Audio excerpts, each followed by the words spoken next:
But let's get a handle on some global stuff and get some perspective. Marc Faber is with us now from Thailand. Marc, morning. Thanks for joining in. The last few days, the global markets have sort of been ranging.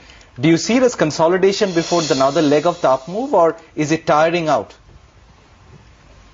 Well, I would say that the entry point for people who want to buy equities around the world is a high-risk entry point, because the global economy has probably bottomed out, but there is little potential to grow very strongly. So I think there will be disappointments in terms of earnings in the second half of 2009, and the gravy is a bit out of the market. India was below 8,000 on the Sensex, and we've gone up almost 100%. So I don't think that it's a very good time to make an entry into the market, except for traders. Marc, good morning. Till Friday last week, the Dow had almost reversed all its losses in 2009. How would you map the second half of this year?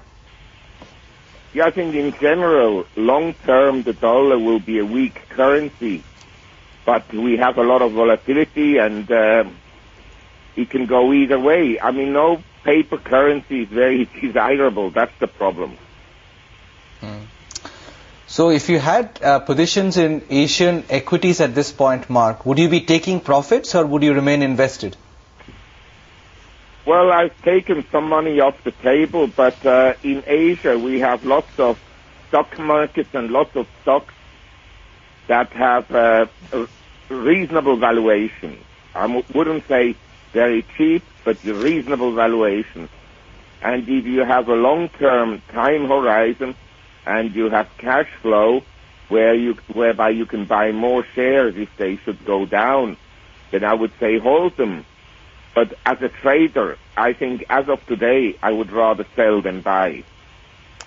Where does India fit in that valuation spectrum, Marc? And do you agree with the theory that has been put forth that India now deserves a premium to other emerging markets or maybe even Asian markets? Well, I think that India has, of course, good growth potential, but there's still lots of uncertainties, both political and economic. And I would say, personally, I would rather, as a trader, sell India than buy it. But as a long-term investor, I would hold shares in India. Do you think commodities are also about to top out, Marc? I mean, if you look at crude and even metals, would you be taking profits here if you had positions? Yeah, I have had positions, and many resource stocks have more than doubled from the lows. Some have even tripled.